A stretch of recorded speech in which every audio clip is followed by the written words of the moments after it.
Today, I'll be sharing my experience of a case study of a client that I worked with whilst on placement at Making Strides.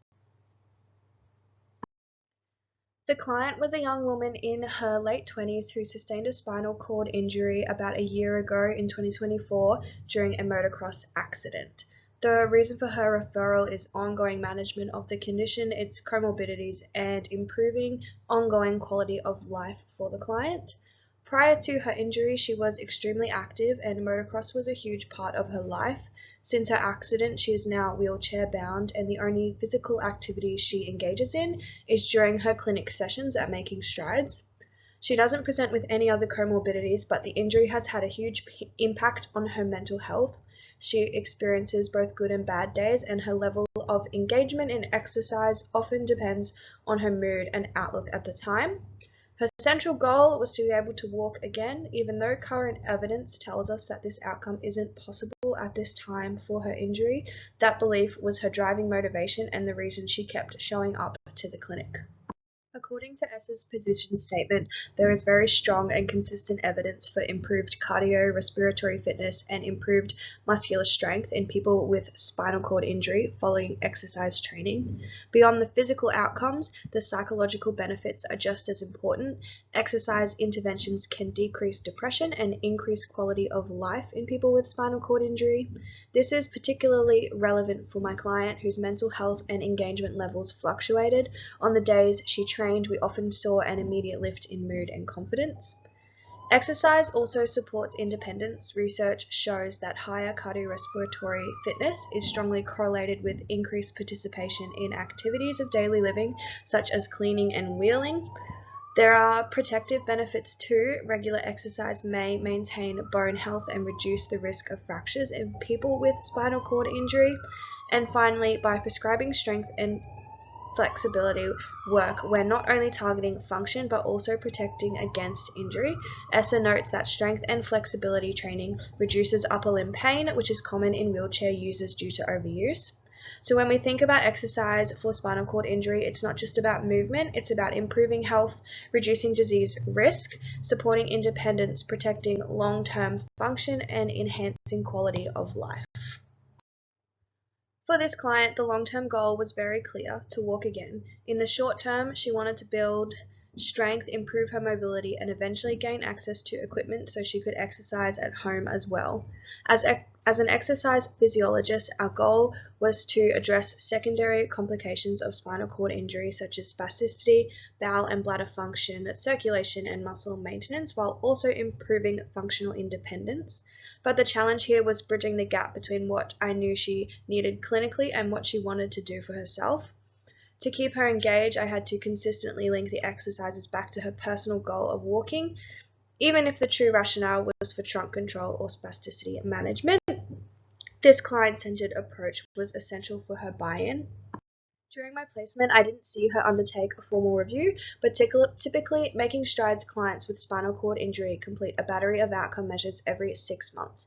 These include the 6-minute push test to assess cardiorespiratory endurance, a modified functional sit and reach for trunk flexibility, and the DAS to capture mental health and the pain severity scale to monitor neuropathic pain. Research also highlights the importance of quality of life measures, which can be divided into objective and subjective categories. Objective quality of life measurements assume that certain domains like independence or employment are universally important. Subjective quality of life measures recognizes that the individual themselves is best placed to determine happiness and satisfaction based on their own goals and expectation. This distinction really resonated with me in practice. For my client, whose main motivation was the belief she would walk again, this subjective perspective was key. Even through many of the clinical goals we worked on were about function and health, what kept her engaged was how she perceived those exercises in relation to her personal goal. That experience highlighted for me the importance of combining objective outcome measures with the client's subjective sense of progress and quality of life. In her longer sessions, we chose exercises to target more specific areas to improve. For example, we performed back extensions, both single and double arms, to improve her trunk and spinal extensors. This was critical for posture, transfers, and independence. Another example is high kneeling crawling. This challenged trunk stability, pelvic control, and cross-body coordination. We also used seated balance work on a half Bosu ball, including hip series and Dow ball hits. This was great for improving her dynamic trunk stability, which translates into better wheelchair control and daily function. She performed knee drives for hip flexor strength, cycling while holding on to a Smith machine for reciprocal leg patterning and cardiovascular benefit, and overground gait laps with assistance to practice functional movement. In some sessions, we also applied FES on the leg press, so stimulation pads were placed on her quads and hamstrings. There's evidence for this technique to help maintain muscle mass, bone density, and joint health in clients with spinal cord injury. The biggest challenge I faced with this client was her willingness to engage. Her mental health fluctuated, and on the harder days, she didn't want to participate. As a student, I realized I needed to get much better at how I explained and justified exercises. Instead of presenting the textbook reasoning, I had to frame each exercise in a way that connected to her goal of walking again. For example, instead of saying, "This will help with spasticity," I would explain how it could make her legs stronger and help her gait pattern.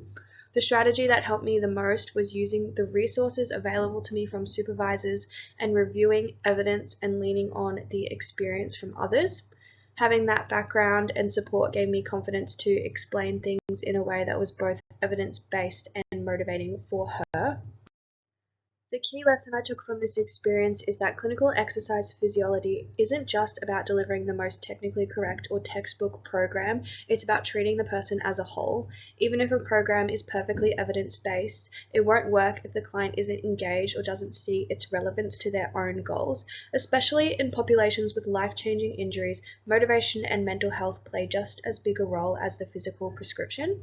This client also reminded me of the power of perspective. Seeing someone so young experiencing such a catastrophic injury really emphasized the importance of exercise, not just for physical health, but for hope, identity, and quality of life. In summary, this case has reinforced the need to balance clinical reasoning with client-centered care. Hope and evidence don't compete, they complement each other. As practitioners, our role is to bridge that gap so that clients keep showing up, keep engaging, and ultimately keep moving forward. Moving into practice next year, I hope to use my experience with this client as a reminder to approach a case with a client-centered approach and looking at them as a whole person instead of just their clinical symptoms.